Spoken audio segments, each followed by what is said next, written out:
आता isakal.com आहे देशातील नंबर 1 ची मराठी न्यूज वेबसाईट.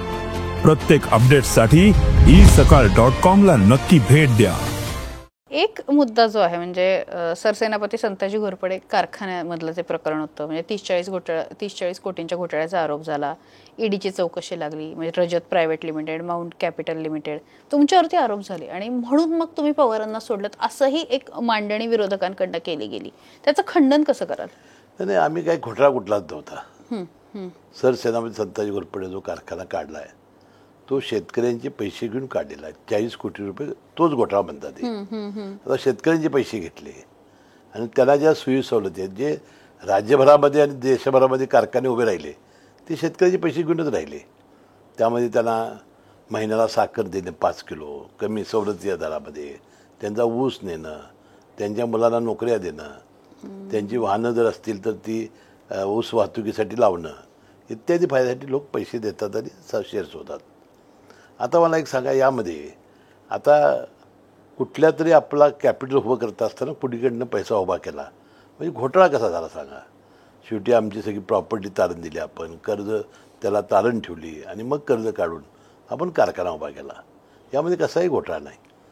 आता जर तसंच जर असतं तर मग ह्याच्यापूर्वीच निर्णय घेतला असता.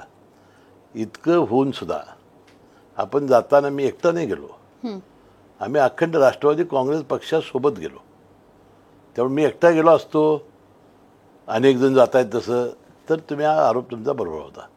पण हा सामुदायिक निर्णय घेतला पक्षाच्या हितासाठी, राज्याच्या विकासासाठी आणि वरती केंद्रामध्ये आणि राज्यामध्ये भारतीय जनता पक्षाचं युतीचं सरकार आहे. त्यामुळे आपला राज्याचा विकास होईल ही महत्त्वपूर्ण ही अजितदादा पवारांनी घोषणा केल्या होत्या. हे एकमेव हे करून आपण गेलो. असा विचार अनेक वेळा झाला होता. आम्ही 2014 सुद्धा बाहेरून पाठिंबा दिला होता भारतीय जनता पक्षाला पवारसाहेबांच्या नेतृत्वाखाली. पवारसाहेबांनी जे पुल स्थापन केलं तेव्हा भारतीय जनता पक्ष त्यामध्ये ते जनसंघ होतं, त्याशी त्यांच्या मंत्रिमंडळात होतं. त्यावेळेला अनेक मंत्रीसुद्धा त्यांच्या मंत्रिमंडळात होते. त्यामुळं आम्ही काहीतरी वेगळं केलं असं काही नाही.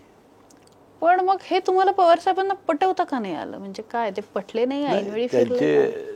त्यांचे याबद्दलचे विचार वेगळे होते. अनेक वेळा त्यांनी त्याला संमती दिली, पण नंतर त्यांनी त्याला नकार दिला.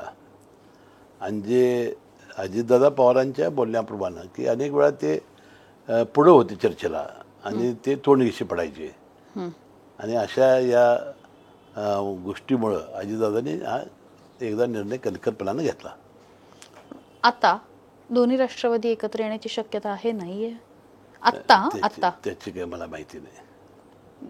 तुम्हाला असं सांगितलं जातं का? म्हणजे भाजपमध्ये असं सांगतात की यावर बोला, यावर नको, असं राष्ट्रवादीत पण आहे का? नाही, सगळ्या प्रकारचं स्वातंत्र्य आहे आमच्या वेळेत, तशी काही परिस्थिती नाही.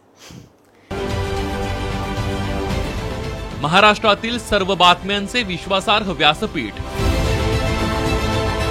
सकाळच्या सर्व सोशल मीडिया प्लॅटफॉर्मला लाईक, फॉलो आणि सबस्क्राईब करा. तसंच सर्व नोटिफिकेशनसाठी बेल आयकॉन प्रेस करायला विसरू नका.